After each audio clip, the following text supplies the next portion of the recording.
അച്ഛാ, ഞാൻ വിളിച്ചത് അടുത്ത മാസം നമ്മുടെ റീജിയന്റെ ഇലക്ഷൻ ആണ്. അപ്പൊ കസേര പിടിക്കണമെങ്കിൽ നമ്മുടെ പത്രോസ് അച്ചായൻ നമ്മുടെ സൈഡിൽ വരണം.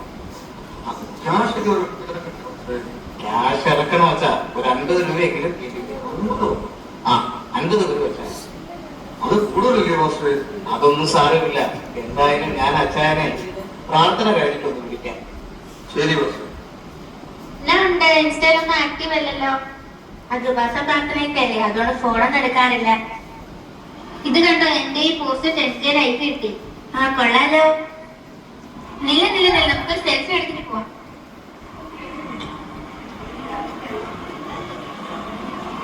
കൊള്ളാമോ? പ്രാർത്ഥന തുടങ്ങാറായി. വാ. സ്വപ്നം പക്ഷേ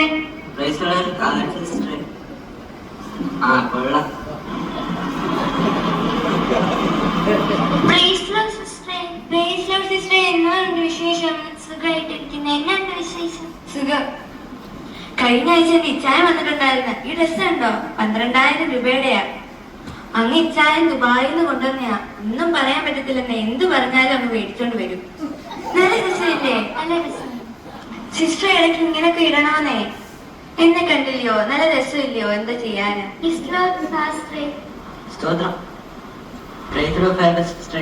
ആ,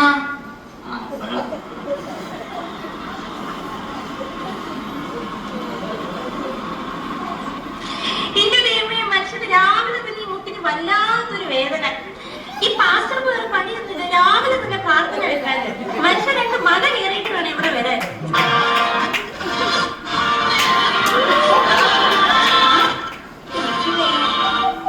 ഹലോ ഹലോ അമ്മച്ചി, എന്നാണ് വിശേഷം? ഒന്നുമില്ല കുട്ടാ, സുഖമായിട്ടിരിക്കുന്നു. ഇങ്ങനൊക്കെ പോകുന്ന പക്ഷെ മുട്ടുവേന എങ്ങനെയുണ്ട്? എടാ, എന്റെ മോനെ രാവിലെ തുടങ്ങിയ മുട്ടുവേന. ഈ പാസ്റ്റർക്ക് വേറെ പണിയൊന്നുമില്ല. രാവിലെ തന്നെ പ്രാർത്ഥന വെച്ചേക്കുക. എന്തോ ചെയ്യാനാ അമ്മച്ചി? ആ, നീ വിളിച്ചത് നന്നായി. നിന്നോടൊരു കാര്യം പറയാതിരിക്കായിരുന്നു. എന്നാ അമ്മച്ചി കാര്യം? അതെ, നിനക്ക് മറ്റേ ശോശാമ്മ അറിയത്തില്ലയോ? ഏത് ശോശാമ്മ? മറ്റേ വടക്കേരത്തെ ശോശാമ്മ ഇല്ലേ ഇവിടെ? ആ പെണ്ണപ്പിള്ള. അടുത്ത കാര്യം രസം. ഇടി, അവളുടെ ഒരു മോളില്ലോടി, മറ്റേ പൊക്കം കുറഞ്ഞേ. ആ കൊച്ചു. എടി, അവള് വേറെ ചെറുക്കത്തോട് ഒളിച്ചോടി പോയടി. അയ്യോ, ആ കൊച്ചോ? അതിനെ കണ്ടപ്പോഴേ തോന്നിയ ഒരു വശപ്പശ കൊണ്ടോ. അമ്മയ്ക്ക് ഗുണം വരുമോ? പിന്നല്ലയോ മോള്. ആ, 8 ഗുണം 10 ഗുണം തന്നെയോ? ആ, അത് തന്നെ. ആ, മോൻ ഇത്ര എന്നെ കാര്യമായിട്ട് വിളിച്ചേക്കും. ഞാൻ പ്രാർത്ഥന കഴിഞ്ഞിട്ട് മോനെ ഒരു കാര്യം പറയാൻ അങ്ങോട്ട് വിളിക്കാം. ആ, ഓക്കെ അമ്മച്ചി, എനിക്ക് വേണ്ടി ഒന്ന് പ്രാർത്ഥിക്കണേ. ആ, പ്രാർത്ഥിക്കാം. സിസ്റ്ററെ, വീട്ടിലെല്ലാവരും സുഖമായിട്ടിരിക്കുന്നു മാസ്. സിസ്റ്ററെ, റീൽസിനൊക്കെ നല്ല റീച്ച് കിട്ടുന്നില്ലയോ? പിന്നെ കിട്ടുന്നുണ്ട്. ഞാനും കണ്ടായിരുന്നു 2 നല്ല പെർഫോമൻസ് ആട്ടോ. പെരിയാൻ വെച്ച് വന്നായിരുന്നു, ഞാൻ കണ്ടില്ല കേട്ടോ. സുഖമായിട്ടിരിക്കുന്നു. സുഖമായിട്ടിരിക്കുന്നു മോനെ. പിള്ളേരൊക്കെ അമേരിക്കയിലല്ലയോ? അമേരിക്കയിലല്ല മോനെ, ജർമ്മനിയില. എവിടെയാണ് പിള്ളേര് സുഖമായിട്ടിരിക്കുന്നത്? സുഖമായിട്ടിരിക്കുന്നു മോനെ. പറഞ്ഞിട്ടായിരുന്നു കെട്ടിട പണികളായിരുന്നു. ഇവിടെ വെച്ച് പൈസ വിശ്വാസികൾ എല്ലാം കണ്ണാടി. ഇതൊക്കെ പ്രാർത്ഥന കഴിഞ്ഞിട്ട് സംസാരിക്കാൻ കേട്ടോ. എന്നതാണെങ്കിൽ എനിക്ക് എപ്പോഴെങ്കിലും കിട്ടിയാൽ മതി. എന്താ കാണാൻ കിട്ടും? ഇവർക്കൊക്കെ പൈസ മാത്രം വന്നെന്ന് തോന്നുന്നത്. നമുക്കെന്നാ പ്രാർത്ഥിച്ചോടാം. ആത്മാവിനെ പ്രേരിപ്പിക്കുന്ന ഒരാൾ പ്രാർത്ഥിച്ചോ. ആദ്യ സിസ്റ്റർ പ്രാർത്ഥിച്ചത്.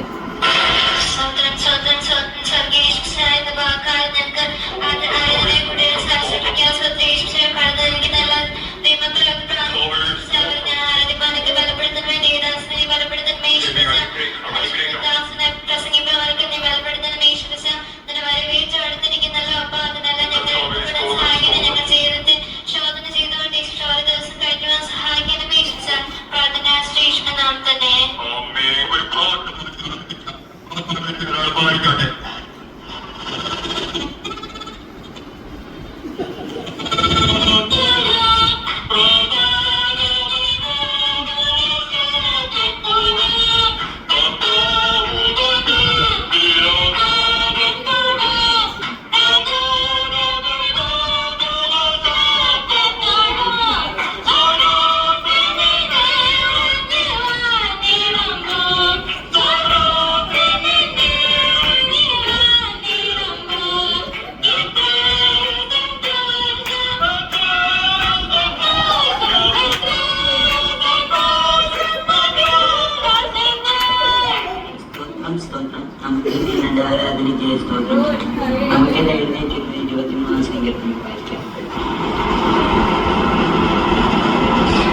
മോനെ എന്നെ എണീപ്പിക്കൂ. 23-ാം സങ്കീർത്തനം എല്ലാവരും എടുത്തിട്ടുണ്ട്. കർത്താവ് ഇത് എവിടെയാണ്? എന്റെ പൊന്നാർട്ടിസ്റ്റ് ആ മൊബൈൽ എടുത്ത് വെച്ചിട്ട് ബൈബിൾ എടുത്ത് വരും. എന്റെ ബൈബിൾ ഇതൊക്കെ തന്നെ. ആ കൊള്ളാം. 23-ാം സങ്കീർത്തനം വായിക്കുന്നു. യഹോവന്റെ ഇടയനാണെന്നും എനിക്ക് മുട്ടുണ്ടാകുകയില്ല.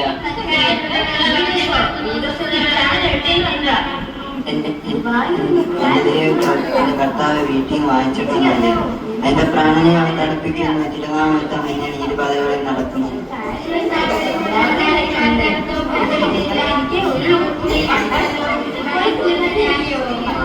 എന്റെ ഫേവറേറ്റ് സിസ്റ്റർ അപ്പാവമ്മയ്ക്ക് വെറുതെ വിട്ടു.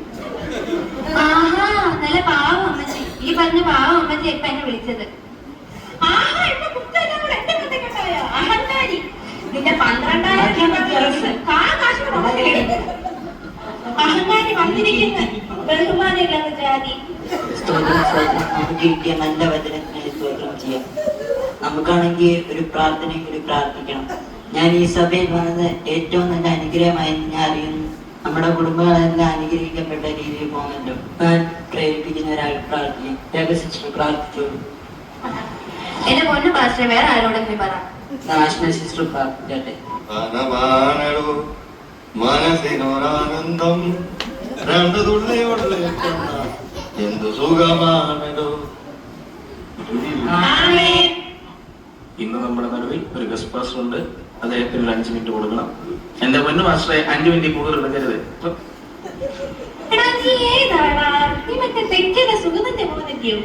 അപ്പനും കണക്കാ മോനും കണക്കാ. ഇപ്പോഴും കുപ്പി ഇരിപ്പുണ്ടല്ലോ. നീക്ക് എന്തിനാണ് ആ പള്ളിയിലോട്ട് വരുന്നത്? ദൈവനാമത്തിൽ മഹത്വമുണ്ടാകട്ടെ. എന്റെ ഏറെ നാളത്തെ ആഗ്രഹമായിരുന്നു സഭയിൽ കടന്നു വരാൻ വേണ്ടിയിട്ട്. ഞാൻ ഈ സഭയെ കുറിച്ച് ഒരുപാട് കേട്ടിട്ടൊക്കെ ഉണ്ട്. ഈ കുടിയേറി ഇവിടെ ഇറക്കി വിട്ടിട്ട് ബാക്കി പാസ്റ്റർ പ്രസംഗിച്ചാൽ മതി. എന്റെ പൊന്നെ അടുത്ത് ആ പുള്ളി ഇവിടെ നിൽക്കട്ടെ. അങ്ങോട്ട് മാറികളൂ. ഒരു വേദഭാഗം വായിച്ചു തുടങ്ങാം. 1 തെസ്സലോനിക്കർ 4:16 മുതലുള്ള വാക്യങ്ങൾ. കർത്താവ് തന്റെ ഗംഭീരനാഥത്തോടും പ്രനാദത്തിന്റെ ശബ്ദത്തോടും ദൈവത്തിന്റെ കാലത്തോടും കൂടെ സ്വർഗത്തിൽ നിന്ന് ഇറങ്ങി വരികയും ക്രിസ്തുവിൽ മരിച്ചവർ മുമ്പേ ഉയർത്തെഴുന്നേൽക്കുകയും ചെയ്യും. പിന്നെ ജീവനോടെ ശേഷിക്കുന്ന നാം അവരോട് ഒരുമിച്ച് ആകാശത്തിൽ കർത്താവിനെ എതിരേൽപ്പാൻ മേഘങ്ങളിൽ എടുക്കപ്പെടും. ഇങ്ങനെ നാം എപ്പോഴും കർത്താവിനോട് കൂടെയിരിക്കും. എന്താ ഇവിടെ നടക്കുന്നത്? കുറെ കൊട്ടും പാട്ടും ബേളവും. കർത്താവ് വരും. ആരായി കർത്താവ്? പ്രിയ സഹോദര, സഹോദരന്റെ പേരെന്താണ്? എന്താ പേര്? അവറാച്ച. അവറാച്ചിന് കർത്താവ് ആരെന്ന് അറിയാമോ? ഇല്ല, ആരായി കർത്താവ്? ദൈവം ആരാണെന്ന് ചോദിച്ചാൽ എനിക്കും നിനക്ക് വേണ്ടി ഇന്നേക്ക് 2000 വർഷങ്ങൾക്ക് മുമ്പ് ക്രൂശിൽ മരിച്ച് ഉയർത്തെഴുന്നേറ്റ് ഇന്നും ജീവിക്കുന്ന ദൈവത്തെയാണ് ഞങ്ങൾ ആരാധിക്കുന്നത്. ഈ കർത്താവിനെ കുറിച്ച് നീ അറിയാൻ ആഗ്രഹിക്കുന്നു? ഞാൻ ആഗ്രഹിക്കുന്നു. മദ്യപാനി ഒരിക്കലും സ്വർഗരാജ്യം അവകാശമാക്കിയില്ല എന്ന് ദൈവവചനം പറയുന്നു. എന്റെ പൊന്നു പാസ്റ്റേ, ഒരു പൈനും ഒരു സോഡയും ഒരു ഇച്ചിരി അച്ചാറും കിട്ടിയ പിന്നെ വേറെ ഏതാ സ്വർഗം? ഇതാ സ്വർഗം. പിന്നെ അത് കിട്ടുന്നുണ്ട്, കഞ്ചാവ് കിട്ടുന്നുണ്ട്, എല്ലാ സാധനങ്ങളും ഇവിടെ കിട്ടുന്നുണ്ട്. എനിക്ക് പിന്നെ സൂഹിക്കാനുള്ള എല്ലാ സാധനങ്ങളും ഇവിടെ കിട്ടുന്നുണ്ട്. പിന്നെ ഞാൻ ഏത് സ്വർഗത്തിലാ വാസമുണ്ട്? നീ പറയുന്നതല്ല സ്വർഗരാജ്യം, ഞങ്ങൾ അനുഭവിക്കുന്നതാണ് സ്വർഗരാജ്യം. അതറിയാൻ നിനക്ക് ആഗ്രഹമുണ്ടോ? പാസ്റ്റേ, എനിക്ക് ആഗ്രഹം ഇല്ലാഞ്ഞിട്ടല്ല പാസ്റ്റേ, പക്ഷെ ഞാനിങ്ങനെയൊക്കെ അങ്ങ് ആയിപ്പോയി. എന്റെ പൊന്നു അവറാച്ച, നിന്റെ ആഗ്രഹം ആത്മാർത്ഥമാണെങ്കിൽ ഞങ്ങൾ നിനക്ക് വേണ്ടി പ്രാർത്ഥിക്കാം. നമുക്ക് ഈ പാപിക്ക് വേണ്ടി പ്രാർത്ഥിക്കാം. സ്വർഗസ്നായ ഞങ്ങളുടെ പിതാവേ, ഈ പാപിക്ക് വേണ്ടി ഞങ്ങൾ പ്രാർത്ഥിക്കുന്നു. അവന്റെ പാപത്തെ പോക്കി നീ ശുദ്ധീകരിക്കണമേ.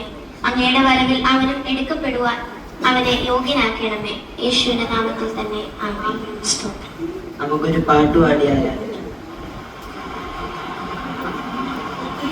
വിശുദ്ധിയെ തികച്ചു നാം ഒരുങ്ങി നിൽക്കാം. പ്രിയൻ വരുവതിൽ താമസമേറെയില്ല. വിശുദ്ധിയെ തികച്ചു നാം ഒരുങ്ങി നിൽക്കാം. പ്രിയൻ വരുവതിൽ താമസമേറെയില്ല. തന്റെ വാഗ്ദത്തങ്ങൾ പലതും നിറവേറുന്നു. ഒരുങ്ങിയിടാം. തന്റെ വാഗ്ദത്തങ്ങൾ പലതും നിറവേറുന്നു. വിശ്വാസികളൊക്കെ അവിടെ പോയി അവരെ കാണത്തില്ലല്ലോ. എന്റെ പൊന്നേട്ടത്തി അവര് വെളിയിലോട്ട് വരും. ഇപ്പം തിരിച്ചു വരും. ഒരു സഭാരാധനയുടെ ഇടയ്ക്കാണോ പോകുന്നത്? ഇപ്പം തിരിച്ചു വരും. ഏട്ടത്തി വരും. അയ്യോ, അയ്യോ ഇത് കണ്ടോ? അയ്യോ പാസ്റ്റർ ഇത് കണ്ടോ? ഫ്ലൈറ്റ് ഒക്കെ ക്രാഷ് ആയെന്ന്. കുഞ്ഞുങ്ങളെ ഒന്നും കാണുന്നില്ലെന്ന്. ഞാൻ 150 കുഞ്ഞുങ്ങളെ ഒന്നും കാണുന്നില്ലെന്ന്. എന്തോ കാര്യം? പാസ്റ്റർ മറ്റു മലയാളത്തിൽ പറഞ്ഞു 150 പിള്ളേരെ കാണുന്നില്ലെന്ന്. പ്ലെയിനൊക്കെ ക്രാഷ് ആവുന്നെന്ന്. അതെന്ത് കേട്ടത് കാര്യം? എന്തോ പാസ്റ്റർ നടക്കുന്നത്? എന്ത് സംഭവിക്കുന്നേ? എനിക്കൊന്നും മനസ്സിലാവുന്നില്ല. ഇനി കർത്താവ് വന്നോ പാസ്റ്ററെ? എന്റെ പൊന്നിട്ടത്തി കർത്താവെന്ന് ഞാനില്ല ആദ്യമേ പോകണ്ടേ. നിങ്ങൾ എന്തോ പറയാം? ശരിയാണ്, ഞാൻ ആരെങ്കിലും ഒന്ന് വിളിച്ചു നോക്കട്ടെ. എന്തോ പറ്റിയതായിരിക്കും. വന്നൊന്നും കാണത്തില്ല. വന്നെങ്കിൽ നമ്മളൊക്കെ പോണ്ടേ? ആ അത് ശരിയാ. നമ്മള് പോയില്ലെങ്കിൽ ഞാൻ പോകും. അമ്മച്ചി പോയില്ലേലും ഞാൻ പോകും. നിങ്ങളൊക്കെ പോയാലും പോയിട്ട് താഴെ വീഴും. അമ്മച്ചിയെ താഴെ. അയ്യോ കർത്താവ് ശരിക്കും വന്നെന്ന്. നമ്മളെന്തോ ചെയ്യും? എന്നാലും നമ്മളെന്താ പാസ്റ്റർ പോവാഞ്ഞേ? അയ്യോ കർത്താവ് ശരിക്കും വന്നോ? ഞാൻ ഇനി എന്തോ ചെയ്യും?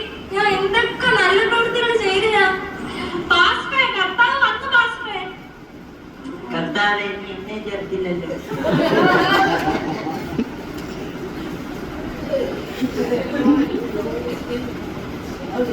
മത്തായി 25:1 സ്വർഗരാജ്യം മണവാളനെ എതിരേൽപ്പാൻ പുറപ്പെട്ട 10 കന്യകമാരോട് സദൃശമാകുന്നു. അവരിൽ 5 പേർ ബുദ്ധിയില്ലാത്തവരും 5 പേർ ബുദ്ധിയുള്ളവരുമായിരുന്നു. ബുദ്ധിയില്ലാത്തവർ വിളക്കെടുത്തപ്പോൾ അവരുടെ കയ്യിൽ എണ്ണ കരുതിയില്ല. ബുദ്ധിയുള്ളവരോ വിളക്കോടുകൂടെ പാത്രത്തിൽ എണ്ണയും എടുത്തു. അങ്ങനെ ബുദ്ധിയുള്ള സ്ത്രീകൾ അവർ ഒരുങ്ങിയിരിക്കാൻ മണവാളനോടുകൂടെ കല്യാണ സദ്യയിൽ പ്രവേശിച്ചു. എന്നാൽ ബുദ്ധിയില്ലാത്തവരോ കൈവിടപ്പെട്ടു പോയി. ആകയാൽ നാളും നാഴികയും നിങ്ങൾ അറിയായതുകൊണ്ട് നിങ്ങൾ ഒരുങ്ങിയിരിപ്പീൻ. ആമേൻ.